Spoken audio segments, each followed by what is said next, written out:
So guys, magandang tanghali. Dito tayo sa papunta tayo ng palengke.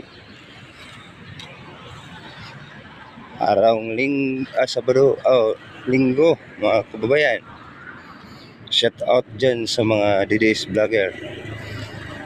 Shout out dyan sa mga OFWs. Maraming salamat sa inyo na kayo po ay nakasubaybay sa ating mga vlog. Kahit pa paano,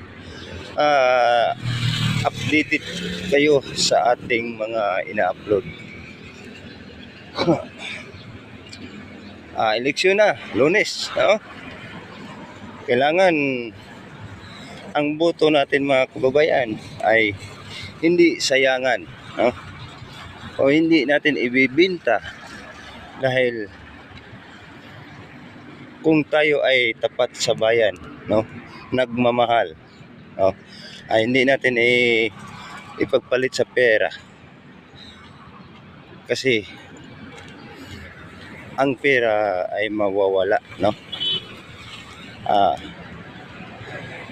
Para tayo ay nagiging masaya sa ating mga pangarap, no, dahil tayo ay nagiging simbolo, lalo na kay Tatay Duterte. Siya ang simbolo sa ating bayan, no. Hindi tayo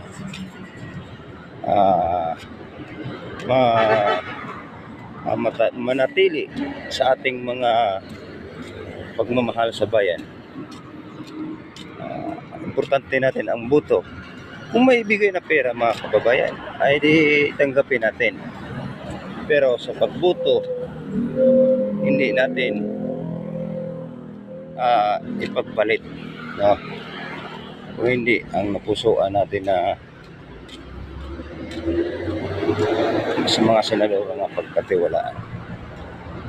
Dahil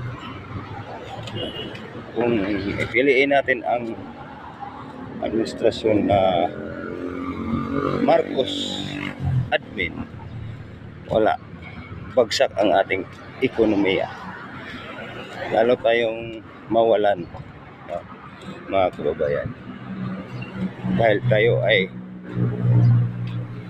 magiging